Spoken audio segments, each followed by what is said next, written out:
সুন্দরভাবে পরিষ্কার করা যায় সেই বিষয়টা আপনারা দেখতে পাবেন। এই ব্রাশটা আমরা ফ্রিজের নর্মাল সেকশনাল ড্রেনে প্রবেশ করাচ্ছি এবং ওয়াশ করতেছি। দেখেন কী পরিমাণ ময়লা এখান থেকে বের হচ্ছে।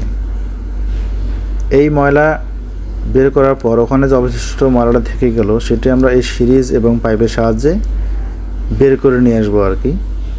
তো ওই ময়লা যাতে সঠিকভাবে বের না হয়ে আসে, তার পেছনে যাতে পাইপটি পানি দিয়ে চুপানো থাকে সেটা শিওর হওয়ার পরে আমরা সিরিজ যখন ভ্যাকুয়াম করব, টান দেব, তখন অবশ্যই ময়লা পানিটা এভাবে বের হয়ে আসবে। কত সুন্দরভাবে বের হয়ে আসলো। এখন এই ড্রেনের মুখে আমরা জাস্ট একটা ক্যাপ লাগিয়ে দিব যাতে আমাদের খাবার পড়ে গিয়ে ড্রেনটা ব্লক না হয়। আর এই ন্যানো কার্বন বক্সটি এটি আমরা ফ্রিজের নর্মাল সেকশনে রেখে দেব যাতে ফ্রিজের গন্ধ শোষণ করে এবং খাবার ফ্রেশ রাখে।